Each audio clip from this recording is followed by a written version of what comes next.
우리 야고보서 1장 12절에서 18절까지 말씀을 가지고 견뎌야 한다, 예 주님, 견뎌야 한다, 예 주님이라는 제목으로 하나님의 말씀 함께 나누도록 하겠습니다.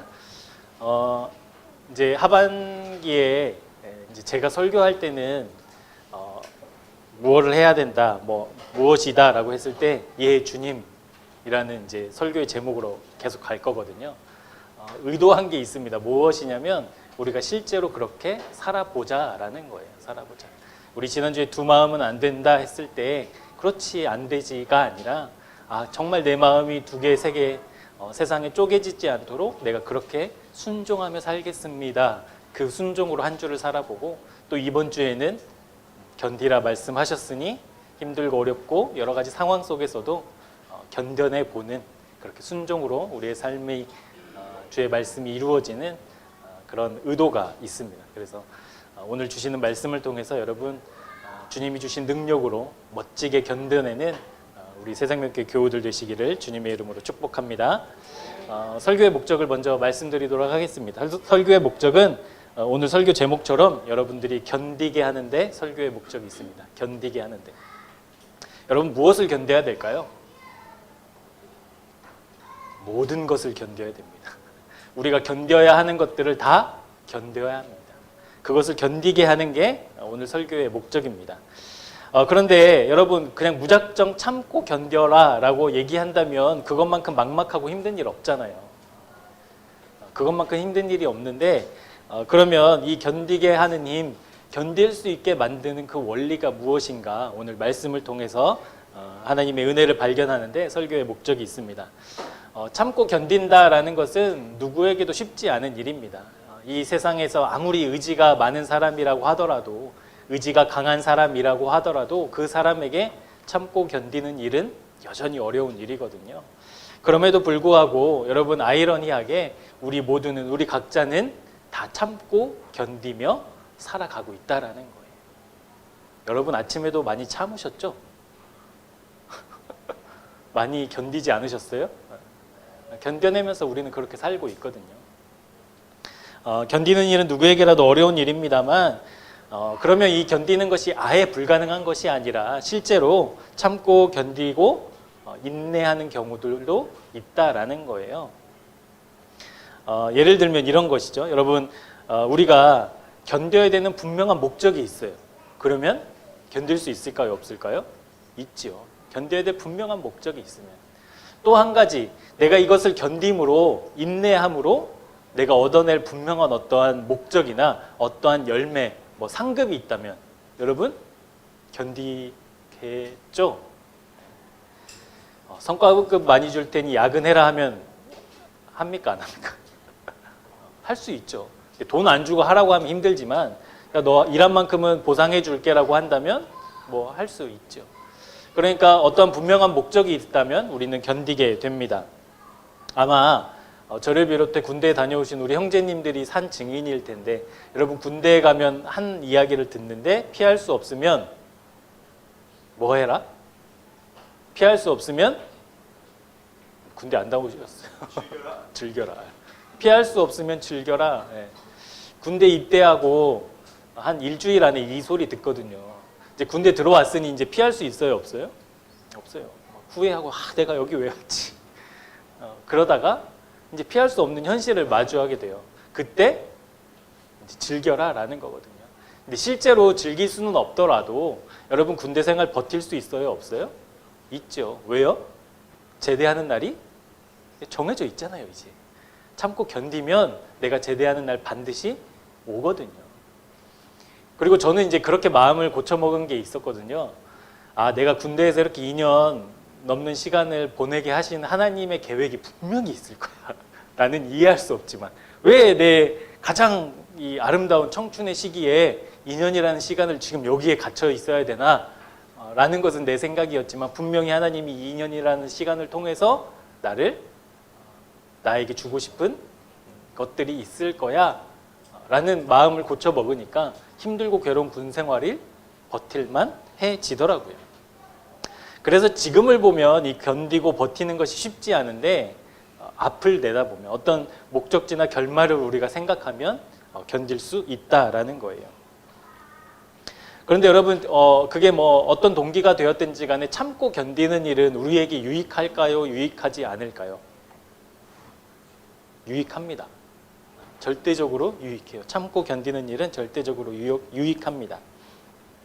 그래서 오늘 우리 교회를 통해서 오늘 선포될 하나님의 말씀이 고난을 견뎌내는 것, 시험을 참아내는 것이 그냥 무작정 괴롭고 힘들고 어려운 일이 아니라 너희들에게, 우리에게 유익하단다라는 사랑의 음성이 들려지기를, 그리고 그 선명한 주님의 음성이 우리의 마음에 새겨지기를 주님의 이름으로 축복합니다. 두 번째 설교 목적은 이렇습니다. 여러분, 우리의 믿음이 여러 가지 이 견딤이라는 어떤 요소 때문에 미혹될 때가 있거든요. 그래서 하나님을 우리가 오해하는 경우들도 생기게 됩니다.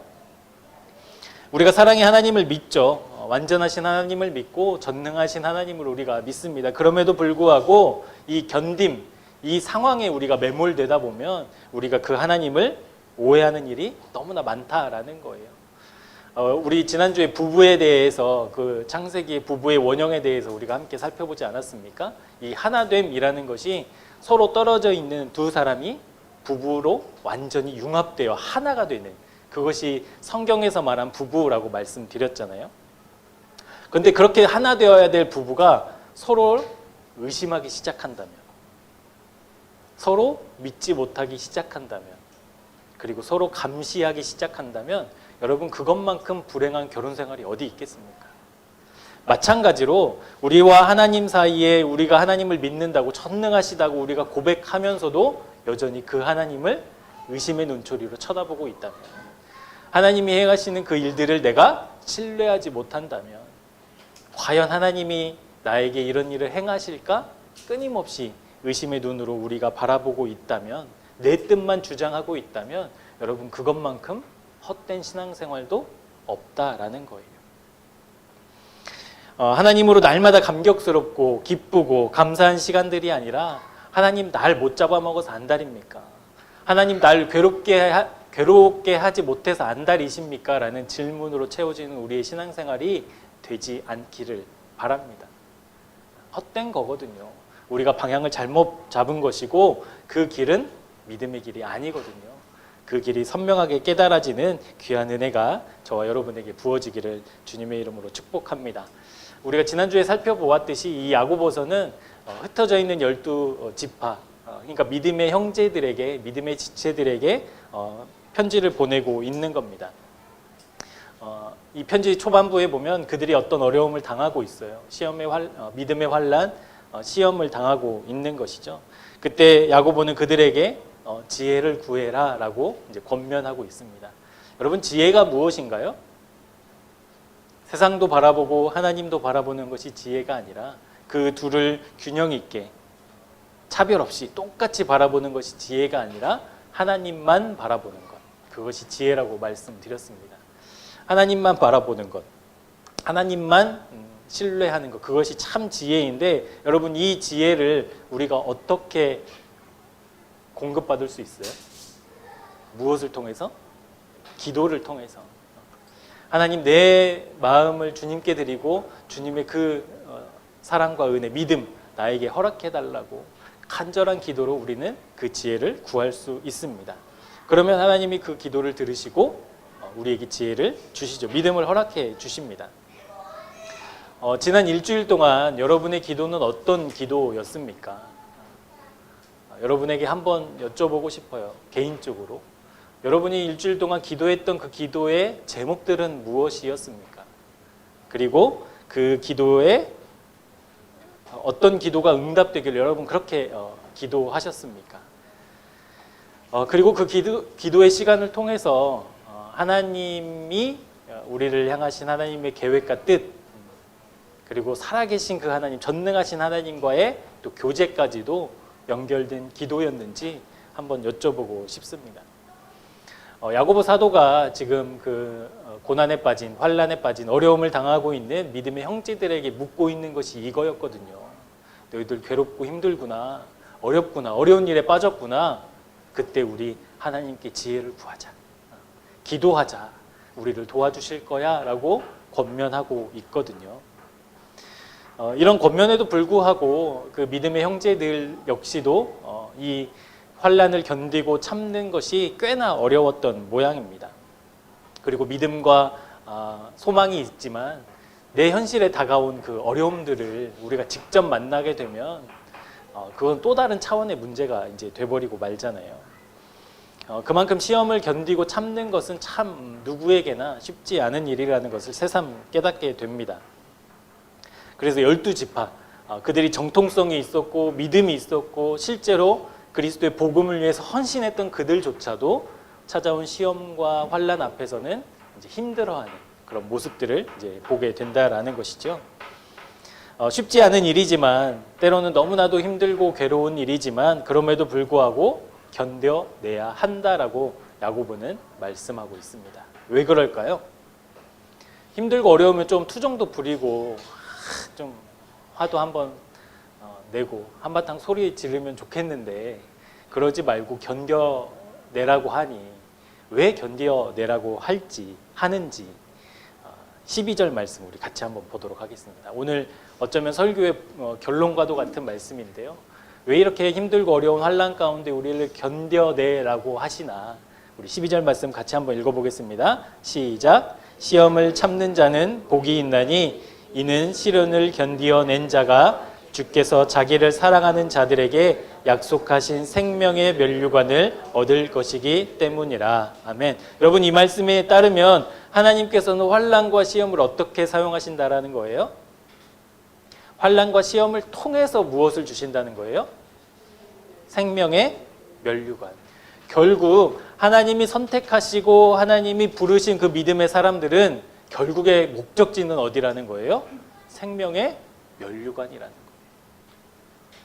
하나님이 생명의 면류관을 너희들 각자에게 우리 모두에게 허락하실 건데 분명히 그 면류관을 쓰는 날이 올 것인데 그 면류관을 만나기 전까지 우리에게는 환난과 시험이 있다. 그렇기 때문에 환난과 시험을 참아내야 된다. 견뎌내야 한다라는 것을 말씀하고 있습니다.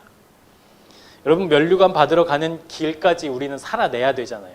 우리는 시간과 공간 안에 죄악을 받고 있는 사람들이기 때문에 이 땅에 발을 디디고 사는 사람들이기 때문에 생명의 면류관이 주어지기 전까지는 우리는 우리의 삶을 살아내야 된다. 근데 그 삶이 천국은 아니잖아요. 하늘은 아니잖아요. 그러니까 무엇이 있어요? 시험과 환난과 뜻하지 않은 문제와 어려움이 있다라는 거예요. 근데 여러분 그 어려움 때문에 우리가 생명의 면류관 포기할 수 있어요? 없어요? 없어요. 아까 군대 얘기했지만 내가 제대하는 날은 저 먼 미래고 지금 당장 힘들어서 괴로워서 짐 싸들고 밖으로 나가면 큰일 나는 거죠. 큰일 나는 거죠. 지금 야고보 사도가 환난 중에 있는 견디다 막 괴로워하고 있는 그 형제들에게 사랑의 편지를 써서 보내면서 너희들 그래도 견뎌야 돼. 그래도 참아내야 돼. 그래도 기도하며 가야 돼. 라고 권면하고 있는 이유 우리에게 생명의 면류관이 있다. 반드시 하나님 그 길로 우리를 인도하신다. 그러니 참고 견뎌야 한다. 참고 견디시는 여러분 되기를 축복합니다. 표정은 그렇게 위로가 안 되시는 것 같지만 진리거든요. 진리. 우리에게 반드시 생명의 면류관이 있어요. 그것을 참고 견뎌내가. 우리 13절 말씀도 한번 같이 보시겠어요? 13절 말씀 같이 읽겠습니다. 시작.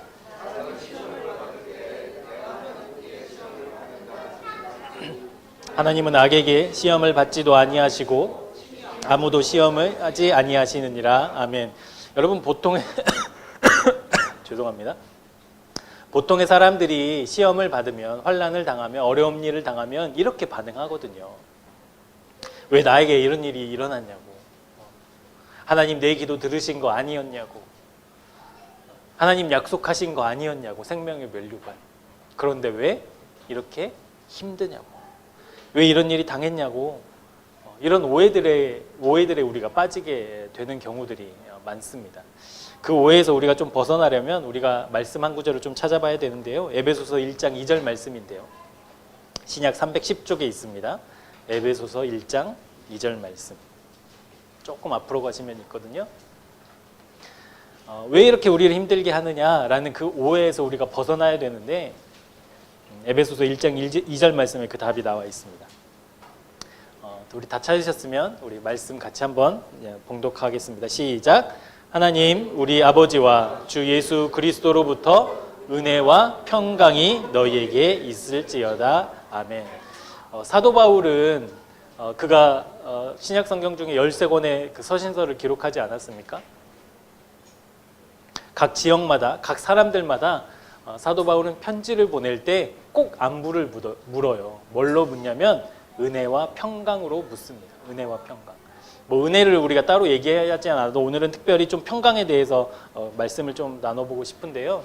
여러분 평강이라는 것이 에이레네라는 헬라어거든요. 이것을 히브리어로 번역하면 샬롬이라는 뜻입니다. 샬롬.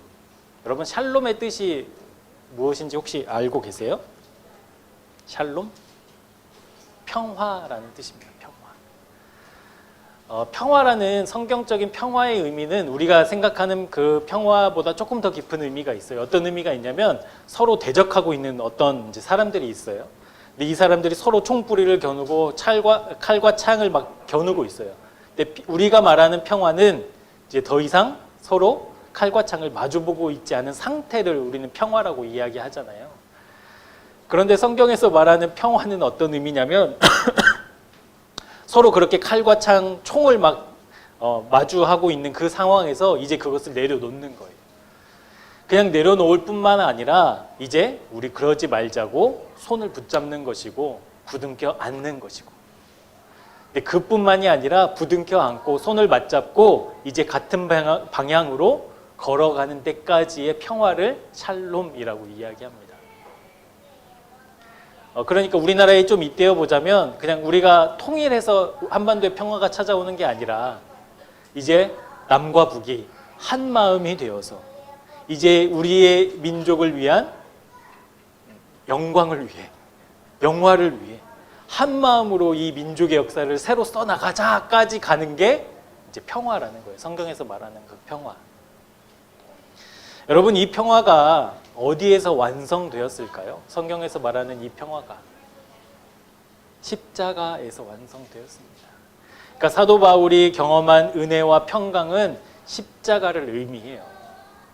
그러니까 사도 바울이 편지를 보내고 안부를 묻는 이 안부의 핵심은 뭐냐면요. 너희들 십자가여야만 해. 너희들 십자가만 바라봐야 돼 라는 의미라는 것이죠. 여러분 우리가 십자가 전에 하나님과 우리 사이는 어떤 사이였습니까? 서로 만날 수도 건너갈 수도 서로 얼굴을 마주할 수도 없는 상태로 분리되어 버렸잖아요. 죄 때문에.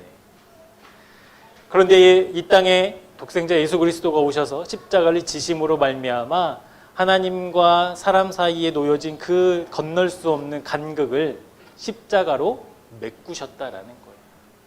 오직 그 십자가의 길로만 죄된 사람은 하나님께 나아갈 수 있고 오직 그 십자가를 통해서만 전능하신 하나님이 피조물인 우리에게 오실 수 있다라는 거예요. 그 간극을 십자가로 메꾸셨다라는 거예요.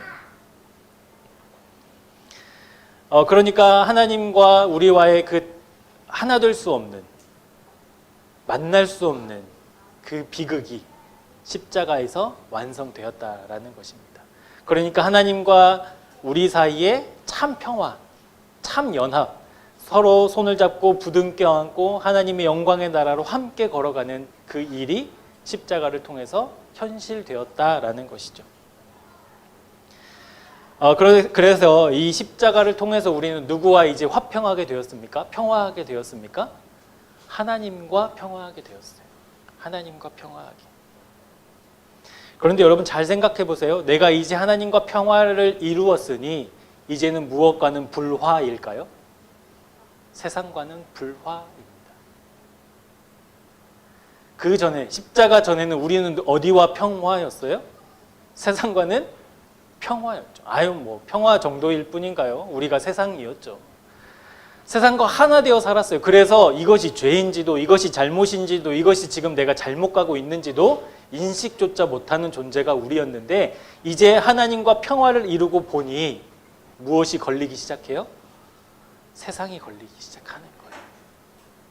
내가 하나님과 더 깊은 평화로 나아갈수록, 내가 하나님과 더 연합하면 연합할수록 이 세상과는 더 철저하게, 무섭게 불화하게 되는 게 신앙의 원리라는 거예요. 그래서 여러분, 우리가 신앙생활 깊이 하다 보면, 더 깊은 은혜로 나아가다 보면 걸리는 것들이 많아요. 걸리는 것들이 많아요. 전에는 아무런 문제도 아니었거든요. 전에는 이것이 뭐 양심의 가책을 느낄 일도 아니었음에도 불구하고 하나님과 깊은 교제로 나아가면 나아갈수록 이것을 하나님이 싫어하시는구나. 이거 내가 신앙인으로서 해야 될 일이 아닌데 라는 걸리는 것들이 많다라는 거예요. 여러분, 흩어져 있는 12지파가 당하고 있는 환난의 것들이 사실 이러한 것들이거든요. 그들이 하나님과 깊은 교제를 하면 할수록, 하나님의 나라를 품고 살면 살수록 세상은 그 사람들을 가만히 둬요, 안 둬요? 안 둬요. 가만히 두지 않아요. 하나님을 믿고 하나님을 신뢰하는 그들에게 더 이상 하나님 신뢰하지 말라고, 왜 인생을 헛되게 살아가냐고, 진짜로 하나님 살아 계시는 거 맞냐고, 이제 우리를 괴롭히기 시작하는 거예요. 유혹하고 괴롭히고 그 믿음 떠나게, 믿음의 사람들을 어렵게 만드는 것이 세상이라는 것입니다. 여러분, 그런 관점에서 우리 12절 13절 말씀 다시 보시겠어요? 내가 하나님과 평화를 하면 할수록 세상과는 불화구나 라는 그 관점으로 우리 12절 13절 말씀 다시 한번 보겠습니다. 시작. 시험을 참는 자는 복이 있나니 이는 시련을 견디어낸 자가 주께서 자기를 사랑하는 자들에게 약속하신 생명의 면류관을 얻을 것이기 때문이라. 사람이 시험을 받을 때에 내가 하나님께 시험을 받는다 하지 말지니 하나님은 악에게 시험을 받지도 아니하시고 친히 아무도 시험하지 아니하시느니라. 아멘. 여러분 아시겠죠? 왜 견디라고 하는지, 왜 참아내라고 하는지. 여러분, 하나님과의 화평으로 시험을 이기고 하나님과 연합했기 때문에 세상에서 거치는 일이 많다라는 거. 여러분 이제 좀 선명해지시나요? 내가 하나님과 친해지면 친해질수록, 내가 하나님 안에 있으면 있을수록 세상에서는 거치는 거구나. 세상의 것들이 이렇게 걸리는 거구나. 여러분, 하나님과 연합이 깊으면 깊을수록, 우리 지난주 말씀에 잇대어 보자면, 우리의 마음에 하나님이 가득하면 가득할수록 세상과는 더 불화할 수밖에 없어요. 온통 그렇죠. 온통 우리가 살아가고 있는 세상. 그래서 세상으로 가면 갈수록 더욱더 불편해질 수밖에 없어요. 믿음의 사람들은. 그게 당연한 반응이에요. 근데 여러분, 일주일 동안 세상 때문에 불편하셨어요? 세상 때문에 즐거우셨어요? 세상 때문에 즐거우셨어요? 세상 때문에 불편하셨어요? 그게 우리의 영적인 상태를 우리가 가늠해 볼 수 있는 거거든요. 세상 때문에 불편하고, 세상 때문에 힘들고, 세상에 있는 것들이 나를 힘들게 하고 괴롭게 하는 것을 느끼면 느낄수록 내가 지금 하나님과 깊구나, 하나님과 깊이 교제하고 있구나를 우리 생각해 볼 수 있습니다.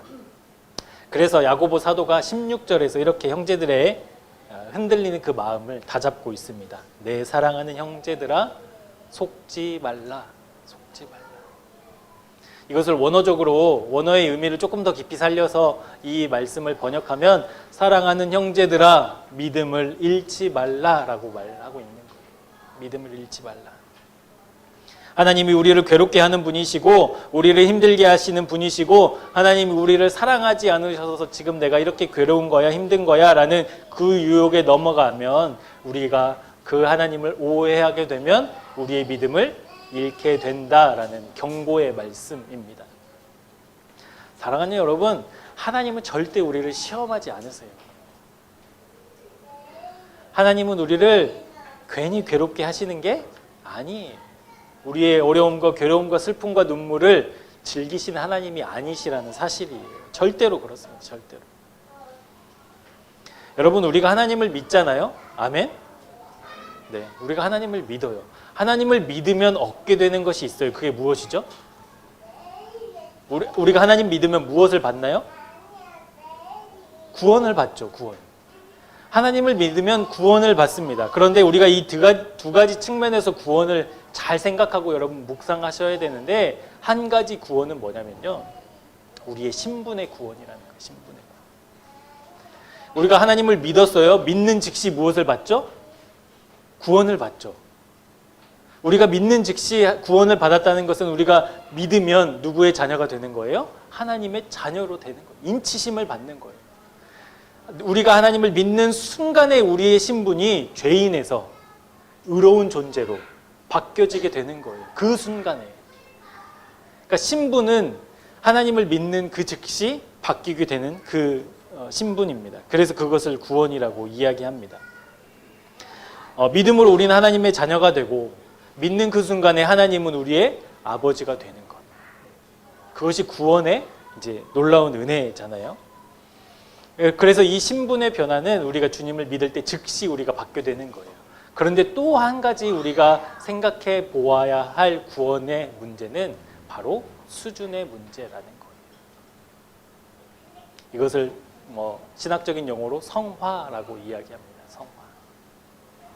이제 하나님과 하나님이 우리를 자녀로 부르시고, 하나님은 우리의 아버지가 되시고, 그렇게 하나님의 부르심을 받은 믿음의 사람으로서 우리가 이제 살아가야 될 뭐가 있다라는 거예요. 이제 수준의 삶이 있다라는 거예요. 기다리고 있다라는 거예요. 그러니까 구원은 우리의 신분이 완성됐지만 우리가 살아가야 될 수준도 우리가 이루어야 할 구원의 한 영역이라는 겁니다. 이것을 학교에 좀 비유해 보면 여러분 좀 이해하기 쉬울 거예요. 불가능하지만 기분이라도 좋게 우리가 만약에 서울대 입학했다고 칩시다. 서울대 입학했어요, 여러분. 이제 입학식을 딱 했어요. 입학식을 하는 순간부터 이제는 우리는 뭐 할 수 있어요? 서울대학교 잠바를 입고 학생증을 들고 강의실마다 다 돌아다닐 수 있죠.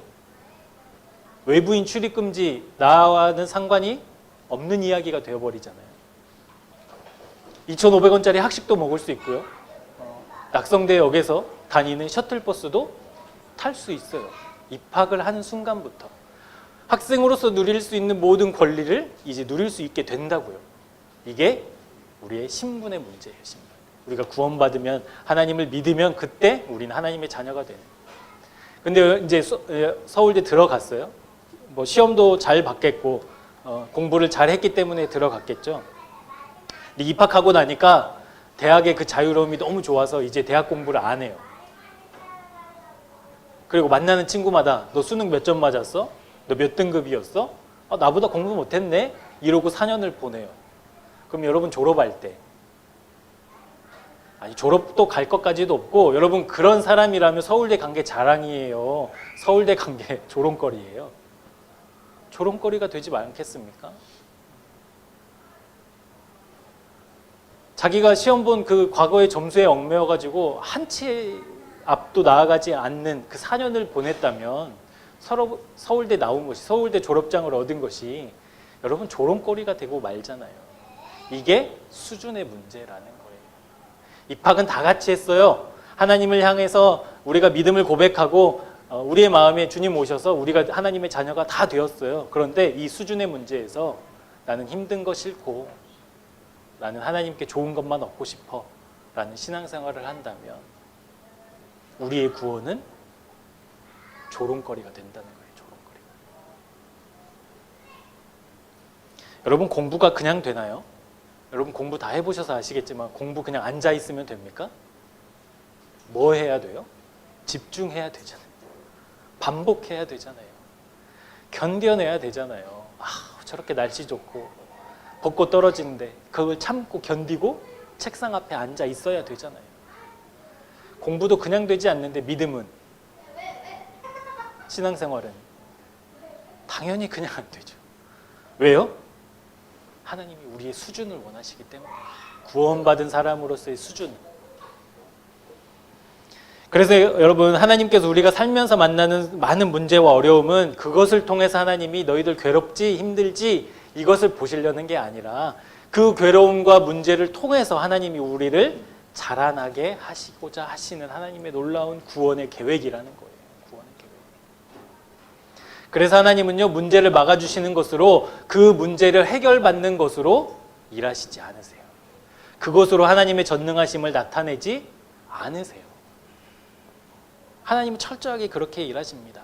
그래서 하나님의 일하심은 어떤 문제를 해결하는 것으로 하나님의 전능하심을 나타내시지 않아요. 무엇을 통해서 하나님은 하나님의 놀라우심을 나타내세요? 견디고 참고 인내하면서 결국에는 그때 그 어려움이 하나님이 나를 향한 놀라운 계획이었구나. 하나님이 그렇게 견디게 하신 이유가 이거였구나를 발견하게 하시는 것으로 하나님은 일하신다고. 왜요? 하나님은 하나님의 신분, 하나님의 자녀된 신분과 자녀된 수준을 원하시기 때문에 그렇습니다. 여러분, 편하게 자라는 사람이 있습니까? 편하게 성장하는 사람이 있어요? 없어요. 인생에서 그런 일은 존재하지 않아요. 그런데 신앙은 그렇게 되길 우리 원하잖아요. 아니요. 신앙도 편하게 자라는 사람 없어요. 우리 다시 한번 상상해 볼까요? 여러분이 기도하면 기도한 대로 다 이루어져요. 그것만큼 저주가 없어요, 여러분. 우리 말씀에 복음서에 보면 이 산을 옮겨다가 이 산을 명하여 저곳으로 옮기면 옮겨진다고요? 안 옮겨진다고요? 옮겨져요. 실제로 여러분 그런 일이 벌어진다고 칩시다. 산이 막 하루아침에 옮겨다니면 여러분 그거 난리죠, 난리예요. 우리가 기도하면 기도하는 대로 응답되면요, 그 사람이 하나님 잘 믿을까요? 자기 잘난 맛으로 살까요? 뻔하잖아요. 우리가 이미 알고 있잖아요. 그래서 하나님은 그렇게 일하시지 않아요. 참고 견디고 그 속에서 하나님의 뜻을 발견하는 것으로 하나님은 일하시는 겁니다. 그렇게 우리가 자라나기 때문에 그렇습니다. 지금 여러분 우리가 이 각자의 모습으로 각자의 상황으로 우리 다 앉아 있는데 여러분 그동안 얼마나 많이 참으셨어요. 견디시고 인내하시고 그렇게 우리 여러분 성장했잖아요. 믿음도 그렇게 성장합니다. 여러분 열왕기상 19장으로 한번 가보시겠어요? 구약에 있는 열왕기상 19장. 열왕기상 19장.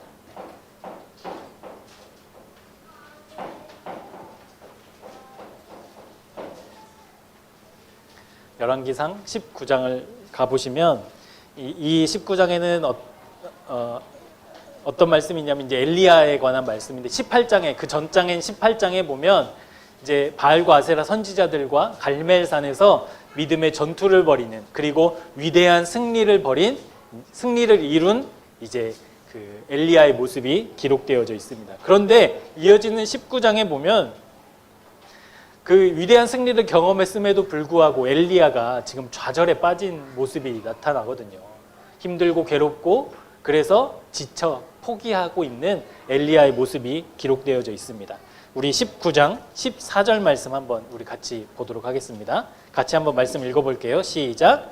그가 대답하되 내가 만군의 하나님 여호와께 열심히 유별하오니 이는 이스라엘 자손이 주의 언약을 버리고 주의 제단을 헐며 칼로 주의 선지자들을 죽였음이오며 오직 나만 남았거늘 그들이 내 생명을 찾아 빼앗으려 하나이다. 여러분 위대한 승리를 거둔 엘리야의 말이라고 기도라고 믿기지 않을 정도로 엘리야는 다 마음이 무너져 버렸어요. 그러니까 14절의 기도는 이런 겁니다. 하나님, 내가 하나님을 향해서 뭐 서운하게 해드렸습니까? 내가 지금 하나님께 무슨 죄를 지었습니까? 갈멜산에서 그렇게 바알과 아세라 우상 선지자들을 다 쳐 죽인 거 하나님 기뻐하시는 일 아니었습니까? 그런데 지금 뭡니까 이게? 하나님의 말씀대로 하나님의 뜻을 이루어냈는데 지금 나에게 찾아온 이 환난과 시험은 도대체 무엇입니까? 라고 하나님께 묻고 있는 거예요. 도대체 하나님 나한테 왜 이러십니까? 차라리 이러실 거면 나 그냥 죽여주십시오. 라는 기도거든요. 그 기도에 하나님의 말씀이 15절부터 18절까지 기록되어져 있습니다. 제가 읽어볼게요. 눈으로 한번 보세요. 여호와께서 그에게 이르시되 너는 내 길을 돌이켜 광야를 통하여 다메섹에 가서 이르거든 하사엘에게 기름을 부어 아람의 왕이 되게 하고 너는 또 nim시의 아들 예후에게 기름을 부어 이스라엘의 왕이 되게 하고 또 아벨모올라 사밧의 아들 엘리사에게 기름을 부어 너를 대신하여 선지자가 되게 하라. 하사엘의 칼을 피하는 자를 예후가 죽일 것이요 예후의 칼을 피하는 자를 엘리사가 죽이리라. 그러나 내가 이스라엘 가운데 7천 명을 남기리니 다 바알에게 무릎을 꿇지 아니하고 다 바알에게 입맞추지 아니한 자니라. 아멘. 여러분, 엘리야의 기도는 문제 해결을 놓고 지금 기도하고 있는 거예요. 이 고난과 어려움 하나님 해결해 주십시오. 해결해 주십시오. 자기를 죽이려고 하는 이세벨의 그 칼날 없애 주십시오. 그런데 하나님의 응답은 뭐예요? 아니다라는 거예요. 아니다. 문제만 있니? 지금 너에게 이세벨의 칼만 있니? 아니, 하나님의 뜻과 계획도 있어라고 말씀하고 있는 거예요. 그 뜻과 계획은 뭐였어요? 가서 내가 이룰 하나님의 일들을 해라. 내가 명하는 그 일을 해내라라고 말씀하고 있는 겁니다.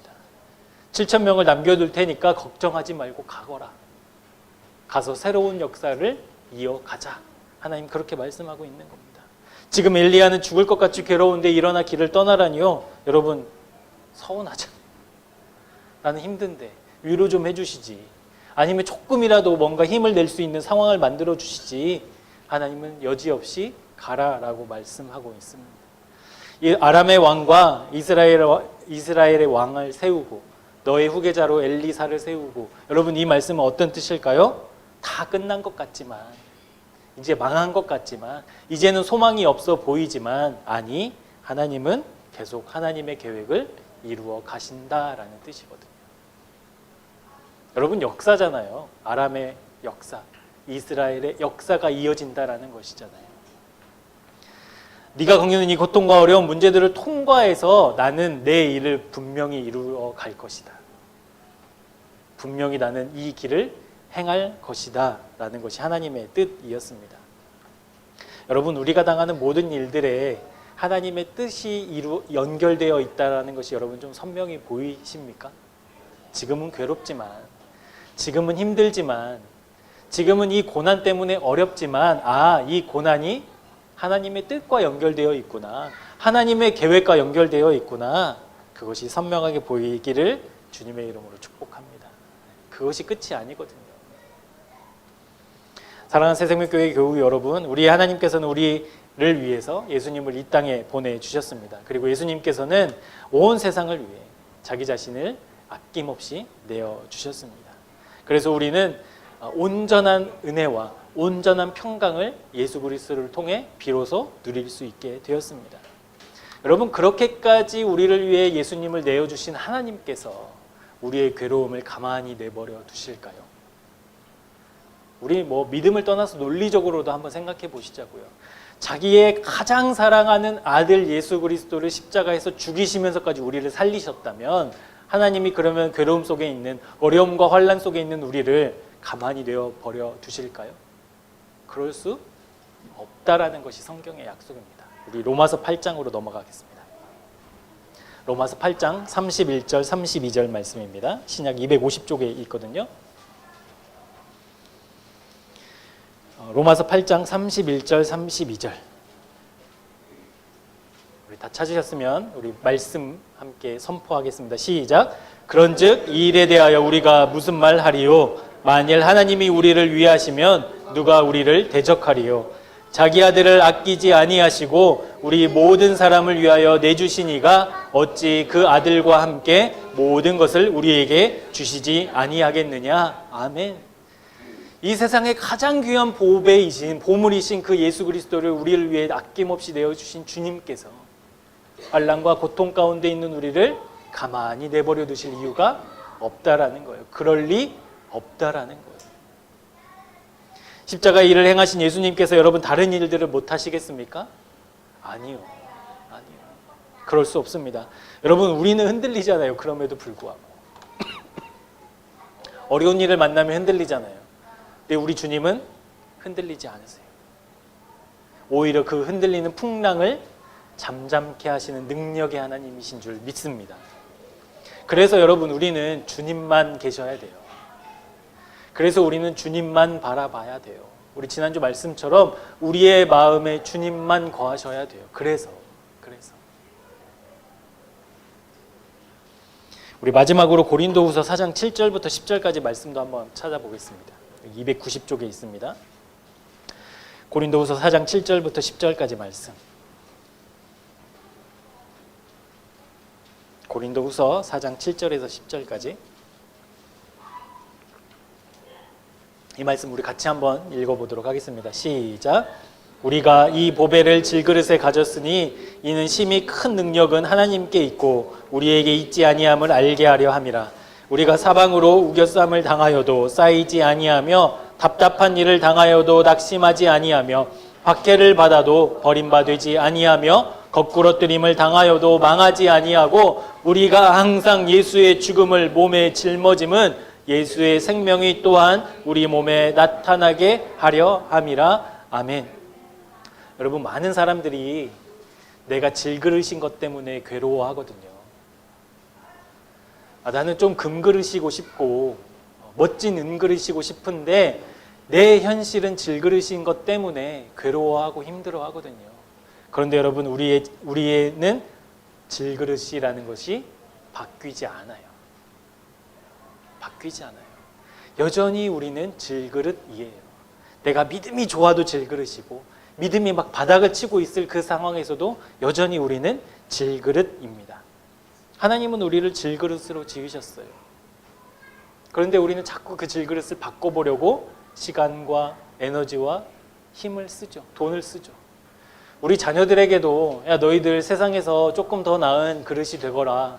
그렇게 되는 사람이 되어라 라고 부추기고 있잖아요. 세상은. 그런데 사람들은 여전히 질그릇이라는 거예요. 우리는 바뀌지 않는다라는 거예요. 그런데 대신 그 바뀌지 않는 우리의 그 질그릇에 무엇이 담겼다고 성경은 말씀하고 있습니까? 보배. 이 보배. 누구일까요? 예수 그리스도. 보잘것없는 흙으로 투박하게 지은 이 질그릇에 지금 예수 그리스도가 담겼어요. 담기면 여러분 어떻게 되는지 아세요? 말씀해 보면 사방으로 우겨쌈을 당하여도 뭐라고 얘기합니까? 쌓이지 않고 답답한 일을 당해도 낙심하지 않고 박해를 받아도 버림받지 않고 거꾸러뜨림을 당해도 망하지 않게 되는 거예요. 그러니까 우리가 질그릇이어서 이걸 누리지 못하는 것이 아니라 이 질그릇에 보배가 담겨야만 이 말씀이 현실되는 줄 믿습니다. 우리 안에 보배 대신 예수 그리스도가 담겨야만 내가 질그릇이고 아니고가 중요한 것이 아니라 이 보배가 있느냐 없느냐가 결정짓는 거예요. 우리는 질그릇이 바뀌지 않아요. 바뀌지 않아요. 아무리 좋은 스펙을 쌓았어도 아무리 많은 돈을 가지고 있어도 이 질그릇이 바뀌지 않는다고요. 우리가 어떻게 바뀌어요? 이 질그릇에 보배를 담겨야만 바뀌어요. 그래서 시험은, 환난은, 어려움은 자꾸 우리가 질그릇인 것을 보게 합니다. 그것 때문에 괴로워하거든요. 내가 이 정도 했으면 좀 질그릇이 아니면 좋겠는데, 이 정도 좀 견뎌냈으면 내가 좀 멋진 그릇이 되면 좋겠는데, 그것 때문에 괴로워한다고요. 그래서 그 질그릇 바꿔보고자 하나님께 열심히 기도하는 것이 우리의 기도 아닙니까? 이 질그릇 좀 바꿔달라고, 이 질그릇 좀 변화시켜달라고. 그런데 방향이 틀렸습니다. 질그릇은 바뀌지 않아요. 여러분, 그래서 환난이 오면 올수록, 시험이 찾아오면 올수록, 괴로운 일을 당하면 당할수록 내가 질그릇이구나를 깨닫고 내 안에 지금 보배가 담겨 있느냐 이것을 보는 것이 여러분 견딤의 방법이에요. 환난을 견디는 방법이에요. 어려움을 이겨내는 방법이에요.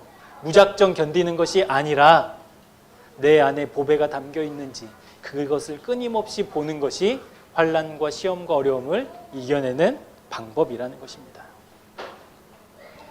여러분, 본문 18절로 여러분을 권면합니다. 그리고 축복합니다. 어려움이 우리를 망하게 하지 못합니다. 시험과 환난이 우리를 무너뜨릴 수 없습니다. 우리 안에 계신 사랑의 주님께 우리의 온 마음을 드릴 때, 우리의 온 시선이 그 주님을 바라볼 때 시험과 환난은 하나님이 우리를 성장시키는, 하나님의 자녀다운 사람의 수준까지 만들어 가시고자 하시는 하나님의 분명한 뜻이구나가 선명히 보이게 되기를 주님의 이름으로 축복합니다.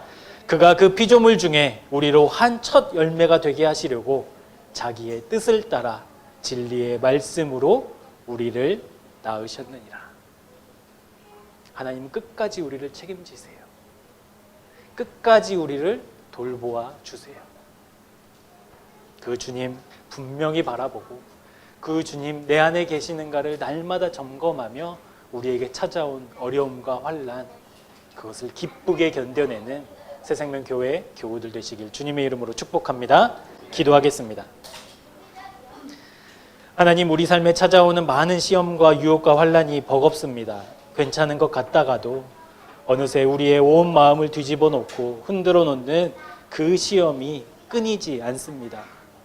도대체 왜 이러시냐고, 도대체 왜 내 기도를 듣지 않으시냐고, 얼마나 더 내가 기다려야 하느냐고 눈물로 보낸 시간들이 우리 각자에게 있었습니다. 오늘 말씀을 통해 하나님께서는 그 시간들을 통해 우리를 거룩의 자리까지 나아오기를 원하시는 줄 확인하게 하셨습니다. 그 거룩은 바로 우리 안에 담긴 보배로우신 주님만 바라보는 것임을 말씀해 주셨습니다. 사랑하는 주님, 환난과 여러 가지 시험 속에서도 믿음으로 견뎌내기를 이 시간 결단합니다. 우리에게 믿음을 허락하여 주시고 시험과 환난을 통해 우리를 더욱 연단시키려는 주님의 마음 우리에게 부어 주옵소서. 예수님의 이름으로 기도합니다. 아멘.